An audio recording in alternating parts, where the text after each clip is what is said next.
Welcome to the Crispin Podcast, the show where we talk about trending topics from people to lifestyle with your host, Crispin. We're thrilled to have you join us on this journey.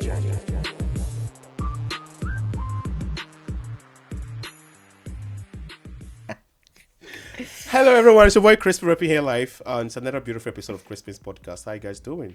Before I go into today's episode, this is new Crispin's, like new life, new attitude, new spirit, new people, So if you haven't subscribed to my channel, please subscribe, like, and share.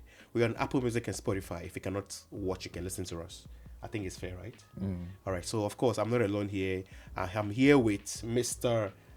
Andy. Of course, Andy Mola is here in the building. And of course, today we're going to talk about something that I find very wild. But before I get there, I have some questions for you also. As usual, I'll never let you go and just start talking just anyhow. So let's go. This is what I wanted to ask you. Would you prefer $5,000 or spend a night with Alicia Keys? $5,000. Yes. Or a night with Alicia Keys? A night with Alicia Keys, of course. Because, do you know why? Uh-huh. If I choose Alicia Keys over the 5,000, I would get even more than the 5,000. Okay. Okay. You understand? I mean, it makes sense. I understand. You just have to play smart. And then, so before you came here, I was thinking about something. I'm like, why is it that African parents or Africans, parents basically, they don't want to talk about sex in the house? Like, talking about sex in African homes is like a taboo. I believe What do you think is the problem? is the way they were brought up. Mm-hmm. Yeah. So it affected how they think. You think so? Yes. Because in my house, you see, the thing is, nobody made a rule that you can't talk about sex. But one kasano, you wouldn't dare. I have. You understand? Send kind because it's about how they were brought up and the same thing, the same energy they are using of raising you up as well. Well, I mean, yeah, but I was even told some the girls that do the menses and all that, they discuss that with their moms. They discuss that with their moms, because me personally, I never discussed sex with my family, never. You can't. It was until recently that I did it with my sisters and my brothers. But even it's my sisters and my brothers, not with my parents. Do you know in Europe is normal because on the Europe there NBO. I mean, NBO Ghana. NBO Ghana. I don't know. It depends on the background you are coming from. I don't know, but it sounds like a taboo when you want to talk about sex. Haram. When you want to talk about anything at all about sex, it's a taboo. But when you come to Europe, it can be real because the teachers will teach you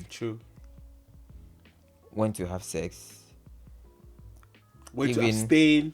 Yes, and moko hospital for checkups and all that. A condom.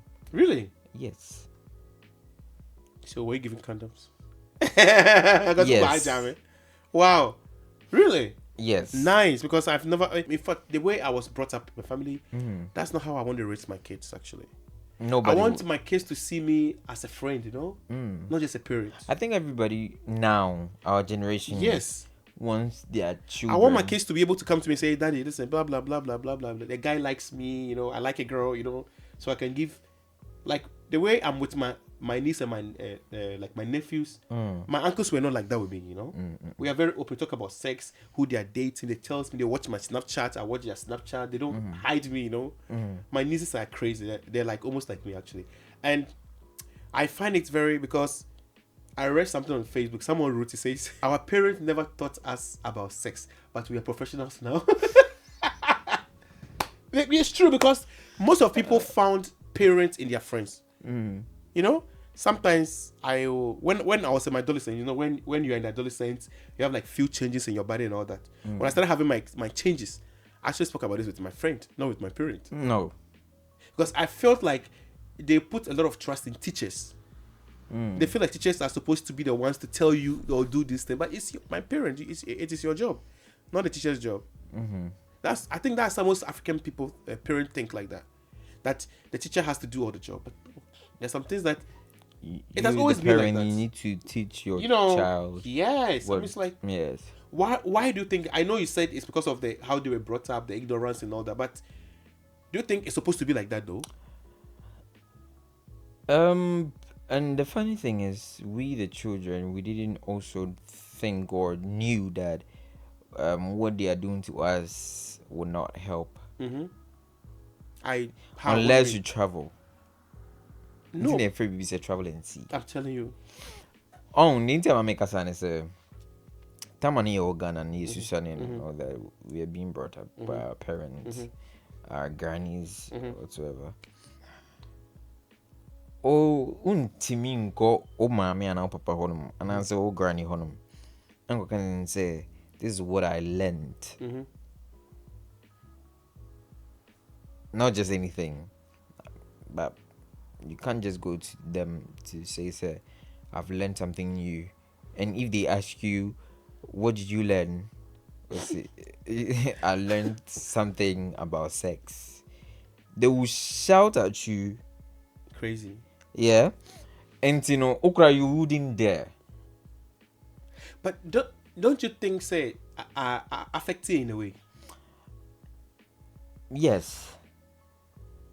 Because then come open up and receive whatever we bring to them, and we will know much and shit.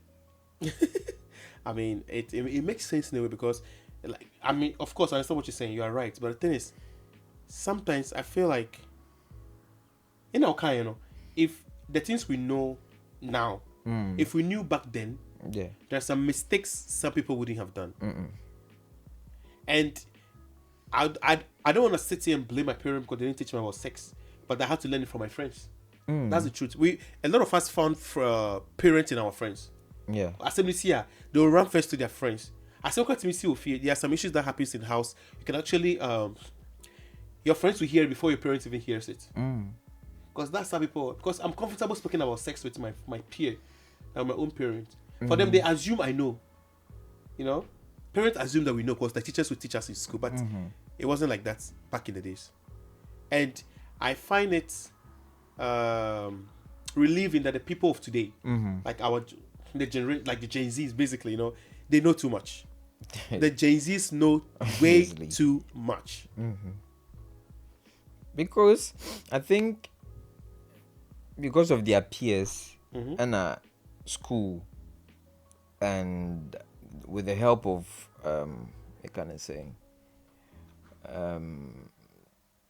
social media and all that, even sometimes Instagram, you might,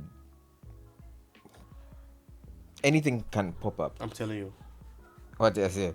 Until we all learn these things from so many places, but our parents need to help us. Even though they need to help, but now we don't need their help because we know more than we know more than them. We know more than them. I'm telling you. Until we don't need their help. To be honest, we don't need any help from anywhere. But I feel like Senka open up Dena and can maybe I'm telling you. So now that we're talking about this, have you ever experienced anything that you wish you were told? I mean, any weird stuff you want to discuss with your family before that you never got to discuss with your parents? Or any scenario be? So Wakai, what's Wakai? You see, let me. So what? What's the Wakai? Well, everybody has a story. Everybody has a story like that. Do you know our parents, they gossip too much? Of course, it's all family. And the reason why I stopped telling my mom certain things was that I hate to hear my story outside. Hey, my brother say. Oh, my missus say. So that was the reason why I stopped talking to my mom. Like stuff like that. Stuff that concerns me. I stopped talking to her with. Actually, my mom is a chatterbox, but my mom doesn't really do that. Okay, and then lucky you. Okay, so I think if I could remember, Yeah. it was something about me. What was it about? Oh, Me? okay. No, me. The exact story. I think it was about Obedasarina, like Wet dreams. yes. Yes. Everybody experienced it actually. So as a child, You didn't know 16, 15 years, right? I was like, okay, let me ask my mom. What is it? Yes. And then she will laugh about it. Oh, go And then or throw the phones, or can almost, and it felt so embarrassing, you know? Yes, it felt Yeah, I know. me. It got to a point. I told myself, my mom, I can't trust her with certain things. So, you know what? I'm never going to speak about anything concerning and the whatsoever. No. It was really funny. She laughed at me, and I regretted talking to her about that. So in this case, that now that you don't tell your mom about this stuff, who were you telling? Your friends. Not really. Me, I'm very skeptical about certain things, Ah, okay. and I don't do friends. Oh, that's why I do friends. I can't even hide. Yes. I do friends, but of course, good ones. I mean. Well, you can't tell who is good and who is not. Yeah, but I mean, have wet dreams and all that. I'm sorry, but it's wet dream. Wet dreams is wet dream, you know. Yeah. Everybody experienced actually. I had my own around 15 years actually, and my own, it was very interesting. Actually, I still remember it actually. I think I took a trotro in Accra and I saw this chick. Maybe I started thinking about her, and then the next day I saw all of I was smeared, you know, I was creamed up, you know. And I woke up early in the morning and people on my phone. I just changed my stuff. I never told anybody, but because I knew about it already. Yeah. Because how can I go and tell my mom and say, even like maybe few years ago I had some issues now in my department, you know, and I never let my mom see it. I was hiding it, you know. I hide it. I'll go to the hospital. What's my main shame? So I cover it. See, I know it's my mom though, but I just a very cry, kind of you're shy, you know. My baby who say my mom hasn't seen me naked for like maybe 20 years. Oh wow. She hasn't seen me naked for 20 years. Okay. And you know, I don't want to surprise her like, hey, me no. You know, You have remember. my mom will be like, hey, me no, hey, me no, you know that thing. So Let me tell you one story. I Yeah, I was sick at the time, and then my mom took me to the hospital. I was hospitalized for 3 days or so, and then the doctor prescribed some medicine. We went to buy it. But do you know what I had to do with the medicine? No. I was a medicine. Over to you. You understand? Okay. If I say I'm the best, you know. And who has to do it? Your mom. My mom. And she was laughing inside her head. I said, And I'm like, do I have to do it? But man, you're doing this to me. And then me butu nas me ferry.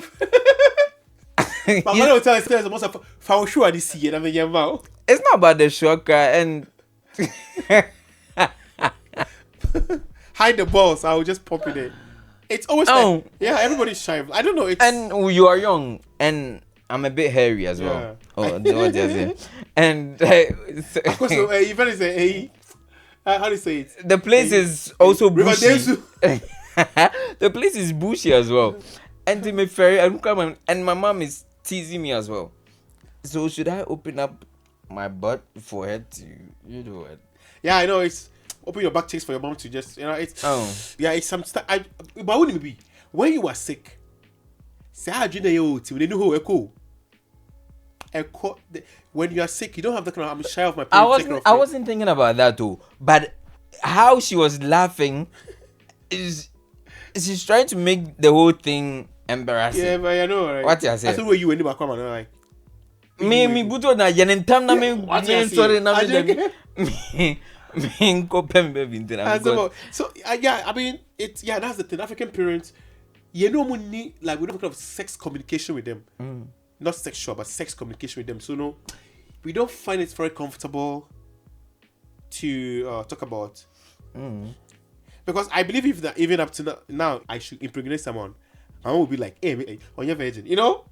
That's how they see us like that. They see us like, so but we don't know. But you have to understand, Crispin does a lot of things, you know. You understand? So I think that's what I'm saying. In my generation, no, maybe now, or I mean, moving forward, I would like my kids to be. I want to be friends with my kids, actually, basically, so I can discuss about these things. Because if it's a girl, of course, I'll let her go to the mom and discuss her. Even as a female daughter, I would like my daughter to come to me to discuss to me about stuff about these things. Even though I may not be able to, you know, I can guide her. You know, I don't want to have the same relationship I had with my parents. I can't even talk about sex. It's crazy. I had to say, okay, I saw me shoot to be, you know, like you feel like you'll be killed if just saying penis and vagina. But it's part of us, you know. Vagina and penis is like an opinion. Everybody has one. So, hey, I mean, yeah. I guess everybody has one. The man has it and female has it, you understand? So I don't know why it should be a problem for people to discuss about sex. I'm one person, even up to now, I think that thing has really affected me in a way. I can't express myself. I'm very expressive, you know. But when it comes to sex topics, I'm a little bit drawn back. Okay. I feel like people will judge me. Say, hey, you know too much, you know. But we're all doing it, you know. We're all doing it. We're all having sex. No, secret places we all do. You know, we're all having sex and all. We are doing stuff. Everybody's doing stuff, you know. So I don't know, but hopefully, our children won't go through this. I don't say. Yes, me. For my child, you would have to know everything. I'm telling you, I don't want to be hiding stuff. Yeah. You should know this is vagina, this is penis, this is anus. You should know when you put a penis in the vagina, they'll get pregnant.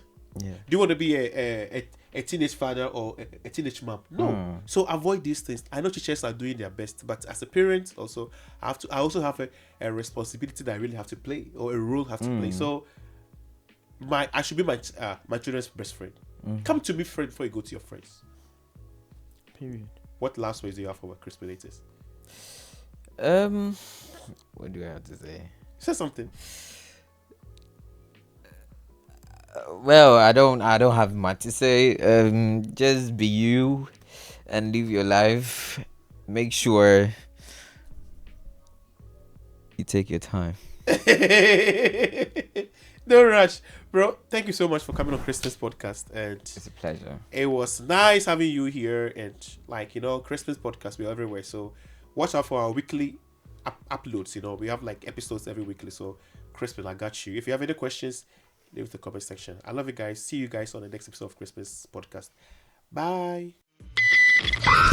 Thank you for tuning into this episode of the Crispin Podcast. If you enjoyed this episode, please subscribe on Apple Music and Spotify, leave a review, and share it with your friends and family.